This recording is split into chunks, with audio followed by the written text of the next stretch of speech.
Okay, today I'm going to go over problem number 12. I was always planning on doing it. Somebody requested that, so I figured I go over that every year because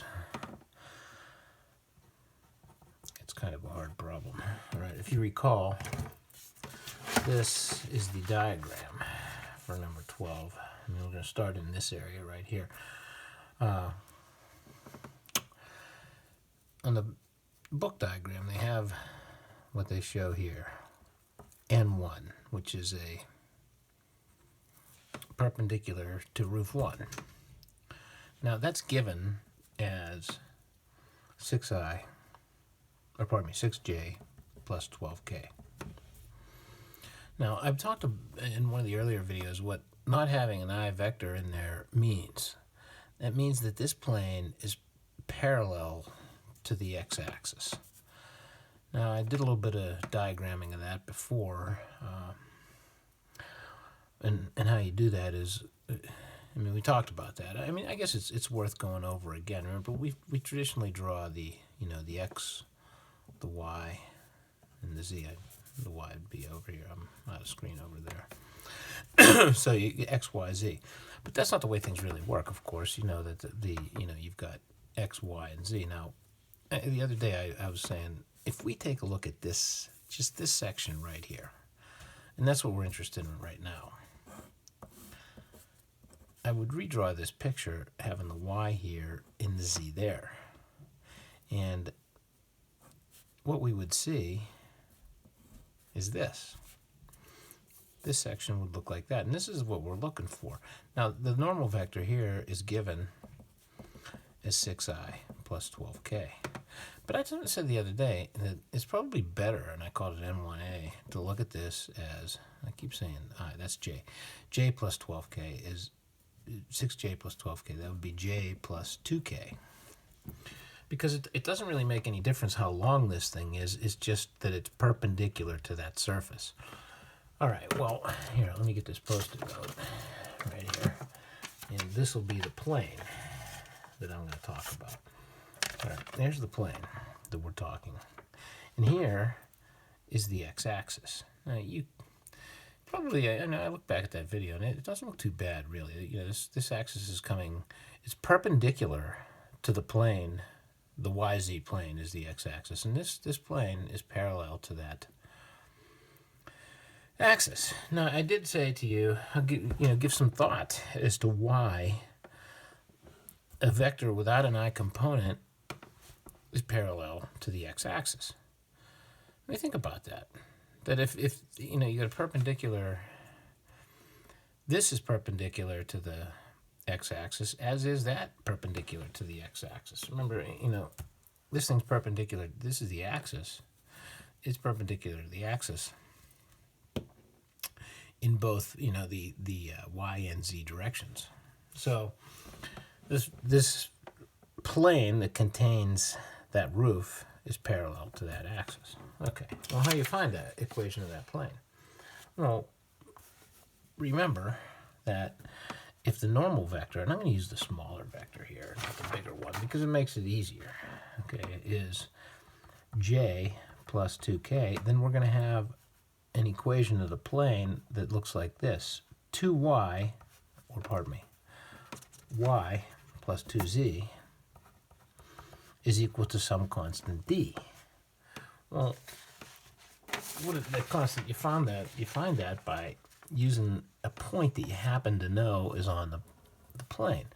Well, this point was given as 30, 30, 10. That was given information. All right. So using 30, 30, 10, we put the 30 here. 2 times 10. D is 50. So the equation of that plane is y plus 2z is equal to 50. And I had another question about what's the difference between j plus 2k and y plus 2z. These are unit vector components, j and k. J plus 2k is 1j plus 2k, of course. These are variables. And they're two completely different things. The vectors are perpendicular to the plane that is defined by that. Now you might say, that's a two-variable equation. It is. The x can be any value.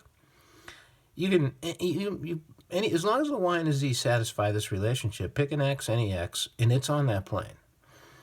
So the x doesn't make any difference. You can pick any value of x as long as these two satisfy that condition. And that's a lot to get your head around, too. That's not an easy concept. That's why I'm saying that these things, when they don't have all the components, it makes it a little bit more difficult. All right, well, N2 was 6i plus 12k. Now, we can use 6i plus 12k, or we can use the shorter version. We'll use the longer version this time, because we're going to have a plane that looks like this. 6x plus 12z is equal to d. Again, using 30, 30, 10, substituting that in, 6 times 30 plus 12 times 10 is equal to d. All right, which means that d is equal to 300. And then this equation is 6x plus 12z is equal to 300.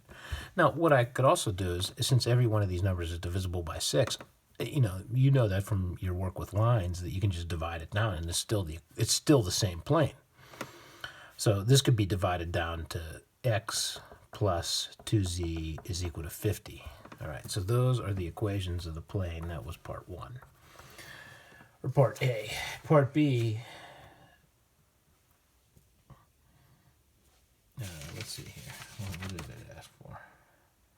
Oh, part B says the top of this valley, right here, has a point 15, 15z. Find that z coordinate. Well, we could use either plane 1, using plane 1. We would say that that's y plus 2z is equal to 50. Using the point 15, 15z, we don't know the z, but we can substitute this in. 15 plus 2z is equal to 50. 2z is equal to 35. Z is equal to 17.5. Now, again, we could use plane 2, and it's pretty easy to see that you're going to end up with the same 17.5. All right, part C. Part C, I'll put that right over here to save some space. That's the easiest question out of all of it. It says, how high is that point above the roof? Well, that's a perpendicular distance. It's the difference between the two z coordinates. So the height is 17.5 minus 10, or 7.5. All right, now, okay, let's go to part D. All right, part D asks, find the vector between 30, 30, 10, and 15, 15, and we now know that value to be 17.5. Well, then that's pretty easy. That is, we'll call it vector D. We could have called it vector V for valley, which is 15 minus 30i, endpoint minus beginning point, remember, plus 15 minus 30j plus 17.5 minus 10k. Negative 15i minus 15j plus 7.5k. All right, part E says, find the measure of the angle between the valley and this edge of roof 1. Okay. Well, that edge of roof 1 runs parallel to the x-axis. So the directional vector of that is I. It doesn't matter how long it is, it's its direction. Okay. So we want to find the angle between this vector and I. But this one, we can operate on this one and make it a little bit easier to deal with. Okay, I'm going to call it D parallel. Divide everything by 7.5, and I get negative 2i minus 2j plus k. Now finding find the angle between this vector and I. Well, the cosine of that angle is equal to D parallel dot I divided by magnitude D parallel magnitude I. D parallel dot I, okay, so I'm going to take the I and dot it with this. That's just -2, because the other two don't even exist. Magnitude of D parallel. 2 squared, 4. 2 squared, 4. 1 squared, 1. 4 plus 4 plus 1, 9. Square root of 9, 3. That is 1. So this angle theta is equal to the inverse cosine of 2/3. Well, you thought you were past our estimation stuff.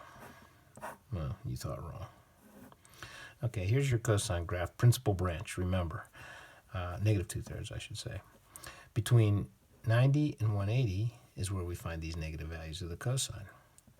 This angle right here is 120, comma, -1/2. And we know two others. That one is 135, comma, -square root of 2 over 2. -2/3 falls between -1/2 and -square root of 2 over 2. So it's in here, closer to that one, because 0.67 is fairly close to 0.7. So we will estimate this to be approximately 135 degrees.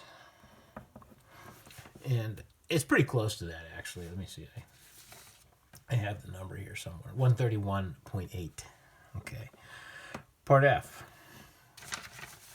asks, piece of sheet metal is being fashioned for that valley. It's called flashing.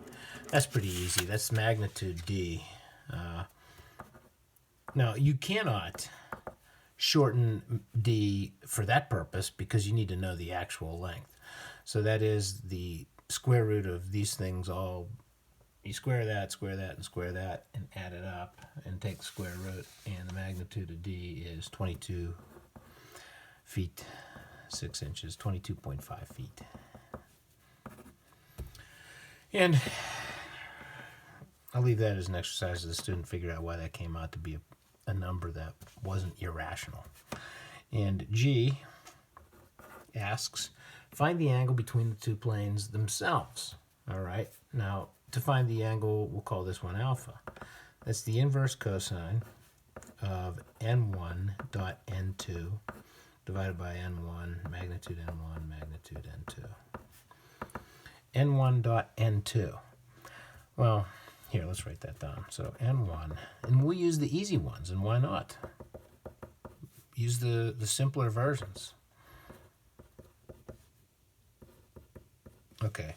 Well, this has no I component, so when I dot it with this one, that's a 0. This one has no J component, so when I dot it with that one, it's a 0. So I got 2 times 2, that's 4.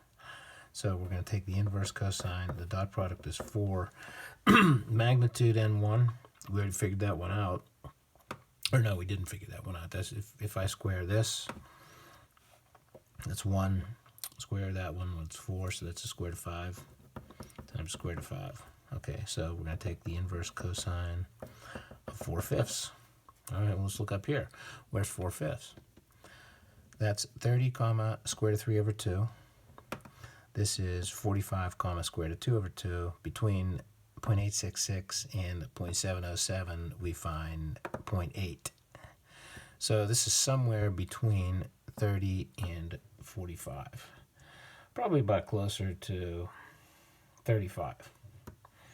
Okay, so we'll say that this is approximately 35 degrees. Well, that's ridiculous. The question asked for the obtuse angle. Now, if you look at this picture, it's kind of hard to tell from the picture, but if you've ever looked at a house, you know that those roofs don't meet in an acute angle. They meet in an obtuse angle. So the angle we're looking for, we'll call it beta, is the supplement of that. That's 180 minus 35, so that would be approximately 145 degrees. And part H asked, why do they call it flashing? Well, go ahead and you can do some research on that, and then you'll know. All right. Now, the rest of today's topic is on cross product and use of cross product. Now, you were supposed to have read all about and studied all about the cross product of two vectors.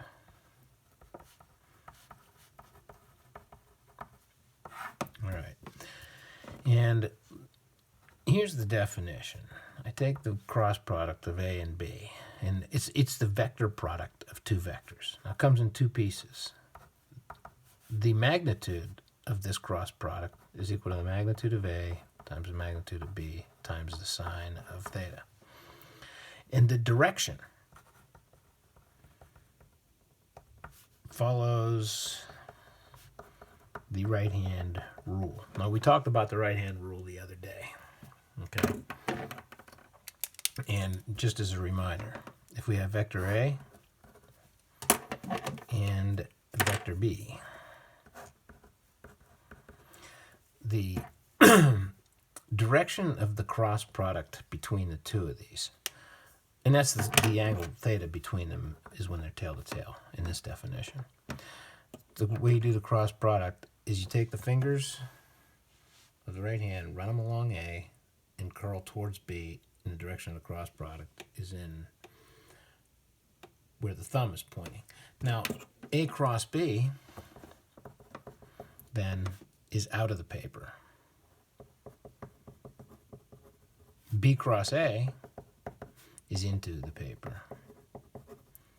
Now, A cross B and B cross A will have the exact same magnitude, but they will have opposite directions, both of which are perpendicular to the plane formed by the two vectors. Okay, some examples. Now, you were also supposed to have read the section. So, problem number 2 says, given 3 points, or pardon me, given 2 vectors. We'll get the 3-point thing later. V1, 7i plus 2j plus 3k, and V2, 6i plus j plus 5k. Take their cross product. Now, the way that this is most easily done is by determinant form. All right. Now, here's what I say to do. Every time, and pay close attention to what I'm about to do, because normally we do this in class, and I make a big deal out of this. You take and you set up this determinant, but before you even put any numbers in there, you do this. Now, some people don't do it, and then they get this stuff wrong. Believe me, I've been doing this long enough time. All right, and I'm going to put negative signs in here. Now, this one's positive, that one's negative, this one's positive. That is the format. And they do this in the book, but they do an extra step that's going to not be really necessary. So now you just take the component numbers and you write them right here. Now, the reason this works the way it does is the I vector is formed by the interaction of the j and k. Remember, the I with the I does nothing for the I.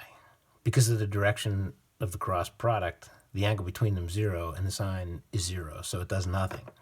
So it's the interaction of these components. Now, all you do, the way this is set up, is you multiply the 2 times the 5, put that number here, multiply the 1 times the 3, put it there. The j's will not factor into the j's, so I multiply 7 times 5, that's 35, and multiply 6 times 3, that's 18. I just put them in, directly as they come.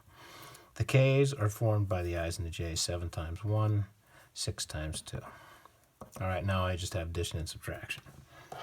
All right, so then this is 7i minus 17j minus 5k. That is the cross product of those two. Now, here's a way to check that you've got your right cross product. Now, you don't have to do this, but it's worth doing at least this time because to show you how this works. If I take the cross product of this, let's call this R, the cross product. If I take V1 dot R, I get this. 7 times 7, 49. 2 times negative 17, negative 34. 3 times negative 5, negative 15. Add those up, I get 0. Now that means something. Recall that the cosine of the angle between these two vectors is V1 dot R over magnitude V1 magnitude R. Well, if the numerator of this is 0 that makes the whole thing 0. When the cosine is 0, theta is a 90-degree angle. And that's the definition, remember, that if I take the cross product of these two things, I have to get a vector that's perpendicular to the both of them. Now, I can assure you that v2 dot r is also 0. I'll leave that as an exercise to the student to figure that one out. Okay, so that's how you take the cross product, and every time you have to get a vector that's perpendicular to both. Did I say perpendicular? I hope. To both v1 and v2. Okay.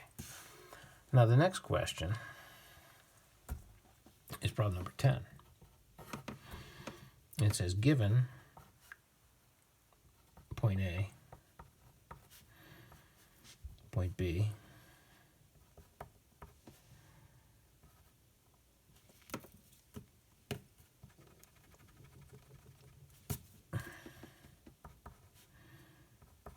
and point C. They don't actually name them. I would name them A, B, and C, because what we're asked to do is find the equation of the plane that contains those 3 points. Now, there's only one plane that contains those 3 points. Any 3 points define a plane. Now, the way to do it is find a vector. You know, like if you draw a triangle, any triangle, ABC, I can find a vector AB, a vector AC. I could find BC. It doesn't really matter what the vectors you come up with. You need 2 of them. So find a vector AB. 4 minus 5, negative 1.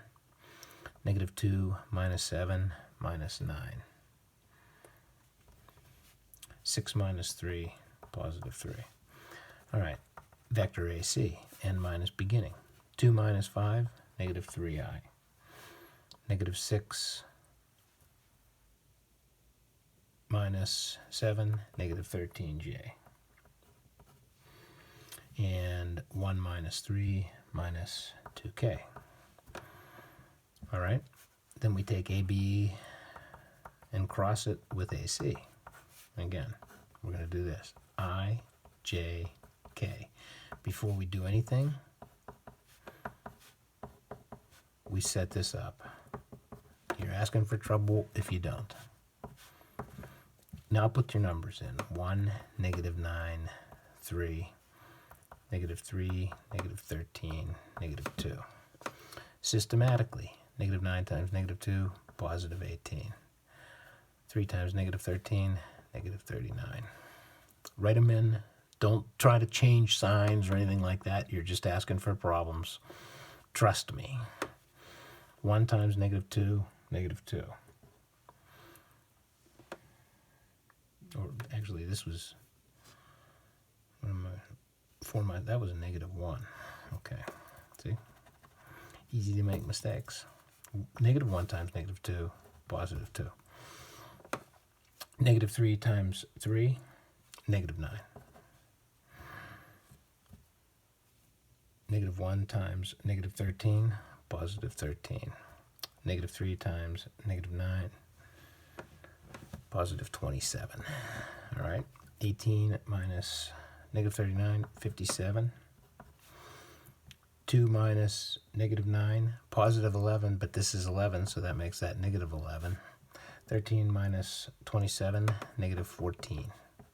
Okay, that is the normal vector to the points on that plane.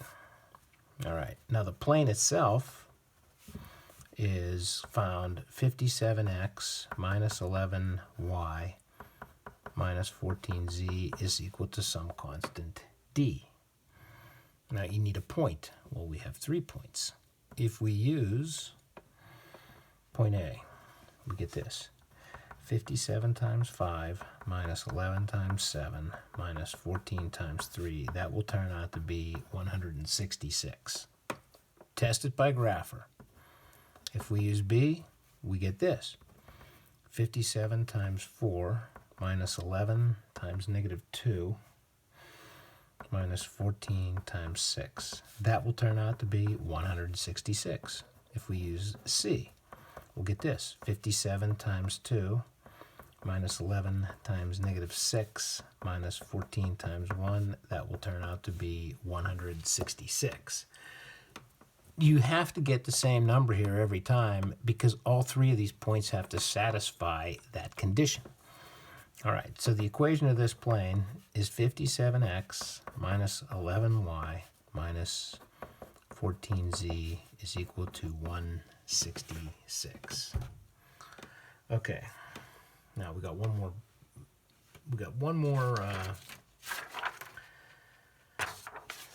problem to do, but before we do it, and I'll do it on the bottom of that page, let's talk about the concept here. All right, if you have a triangle, ABC, how do you find the area of this triangle? 1/2 base times height. There's your height, okay? So that is 1/2 times the magnitude of AB times the magnitude, or times that height. Now what is that height? Well, the height is equal to the magnitude of AC times the sine of theta by SOHCAHTOA.